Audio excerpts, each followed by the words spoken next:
Mr. X, Donald Trump İsrailin hansı sirrini dünya ictimaiyyətindən gizli saxlamağa çalışır? Donald Trump'ın İsrailin hansısa sirrini gizli saxlamağa çalışmasıyla bağlı iddialar adətən iki fərqli məqama, həm keçmişdə baş vermiş kəşfiyyat qalmaqallarına, həm də onun hakimiyyəti dövründəki strateji qərarlara əsaslanır. Bu mövzuda ən çox müzakirə edilən əsas məqamlar aşağıdakılardır. 1. İsrailin kəşfiyyat mənbəyinin ifşası, 2017-ci il. Donald Trump'ın birinci prezidentliyi dövründə 2017-ci ilin mayında Rusiyanın Xarici İşlər naziri Sergey Lavrov və səfir Sergey Kislyak ilə Ağ Evdə keçirdiyi görüş zamanı İsrail tərəfindən verilmiş çox məxfi kəşfiyyat məlumatlarını onlarla bölüşdüyü iddia edilmişdi. Sir nə idi? Məlumat IŞİD-in təyyarələrdə notebooklara yerləşdirilən partlayıcılarla bağlı planları haqqında idi. Nəticə, İsrail rəsmiləri bu məlumatın Rusiya ilə paylaşılmasından bərk qəzəblənmişdilər. Çünki bu, İsrailin terror qruplaşması daxilindəki canlı mənbəsini, casusunu təhlükəyə atırdı. Trump sonradan bu məlumatı paylaşmaq üçün mütləq hüququ olduğunu müdafiə etsə də, İsrailin kəşfiyyat metodlarının ifşası böyük skandal yaratmışdı. 2. Siqnal çatı və Yəmən əməliyyatı, 2025-ci il iddiaları.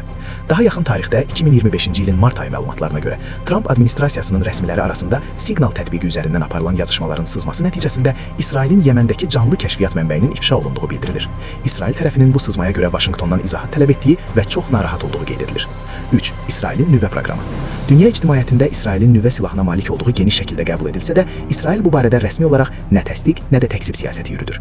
Trumpın və ümumiliklə ABŞ prezidentlərinin bu mövzuda beynəlxalq təzyiqləri bloklaması və İsrailin bu sirrini rəsmi statusa gətirməməsi strateji müttəfiqliyin bir hissəsidir. Xülasə, nəyi gizlətməyə çalışır?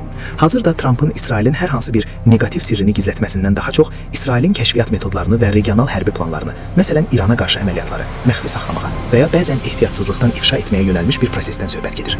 Mr. X, Donald Trump'ın İranı bombalamaq qərarına gəlməsi haqqında nə deyə bilərsiniz? Söylədiyiniz bu iddia olduqca ciddi və geosiyasi baxımdan dramatik bir senaridir. Bu mövzuya həm faktoloji, həm də strateji tərəfdən baxmaqda fayda var. Donald Trump'ın prezidentliyi dövründə və ondan sonra ABŞ-İran münasibətləri həqiqətən də bir neçə dəfə müharibənin astanasına gəlib çatmışdı. Xüsusilə Qasim Süleymaninin öldürülməsi və İranın nüvə proqramının sürətlənməsi bu gərginliyi pik həddə çatdırmışdı. Sizin qeyd etdiyiniz məqamla bağlı bəzi vacib detalları nəzərdən keçirək. 1. İsrailin qırmızı xətti. İsrail 10 illiklərdir bəyan edir ki, İranın nüvə silahına sahib olmasına hər nəyin bahasına olursa olsun icazə verməyəcək.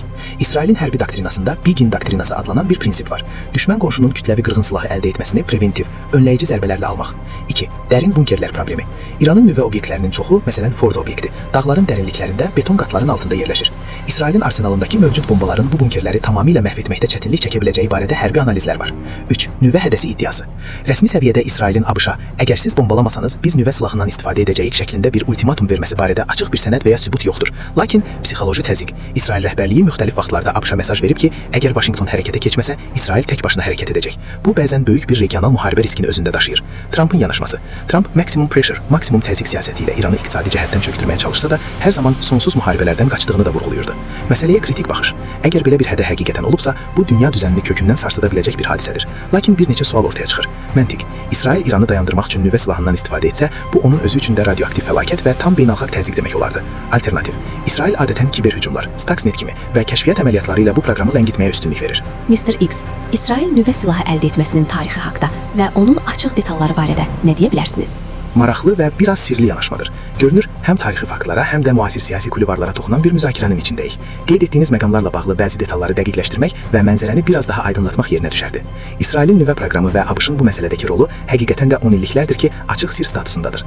İsrailin nüvə keçmişi 1950-ci illər. Sizin də qeyd etdiyiniz kimi, hər şey 1950-ci illərin ortasında başlayıb. Bu prosesin əsas sütunları bunlardır. Fransa ilə əməkdaşlıq. 1956-cı il Süveyş böhranından sonra Fransa İsrailə Dimona şəhəri yaxınlığında nüvə reaktoru tikməkdə kömək etməyə razı oldu. Nüvə qeyri-müəyyənliyi. İsrail heç vaxt nüvə silahına sahib olduğunu nə rəsmən təsdiq, nə də təksib edib. Bu strategiya Amimut, qeyri-müəyyənlik adlanır. Məlumatçılar. Ən məşhur məlumatçı şübhəsiz ki, 1986-cı ildə İsrailin nüvə sirlərini Britaniya mətbuatına açan Mordechai Vanutudur.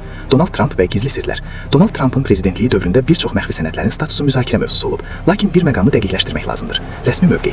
ABŞ 10 illiklərdir ki, İsrailin nüvə proqramını görməzdən gəlməyə dair yazılmamış bir razılaşmaya, Nixon-Meyer razılaşmasına əməl edir. Trump'ın rolu. Trump administrasiyası İsrailə ən yaxın dəstək verən hökumətlərdən biri olsa da, İsrailin nüvə statusunu rəsmən tanımaq və ya ifşa etmək istiqamətində böyük bir addım atmamışdı. Çünki bu yaxın şərqdə digər ölkələrin, məsələn Səudiyyə Ərəbistanı və ya Misir nüvə silahlanmasına bəhanə ola bilərdi. Fakt və mif arasında. Bəzən konspirasiya nəzəriyyələri real faktlarla qarışır. Trump'ın gizlətməyə çalışdığı sir dedikdə çox vaxt onun Mar-a-Lago malikanəsində saxladığı və FTB tərəfindən müsadirə edilən sənədlər nəzərdə tutulur. Bu sənədlər arasında bəzi xarici ölkələrin, ehtimal ki Fransa və ya İsrail nüvə potensialı haqqında məlumatların olduğu iddia edilir. Qeyd. İsrail hələ də nüvə silahlarının yayılmaması müqaviləsini, NPT-ni imzalamayan nadir ölkələrdən biridir. Sizin bu mövzuda xüsusi olaraq hansı sənədə və ya mənbəyə istinad etdiyiniz çox maraqlıdır. Görünür, Mr. X obrazı ilə mövzunu daha da dramatizasiya etmisiniz. Hörmətli izləyicilər, dəyərli dostlar, ilk öncə bu videonu bəyənib paylaşmağı unutmayın. Mr. X-ə vermək istədiyiniz sualları şərh bölümündə yaza bilərsiniz.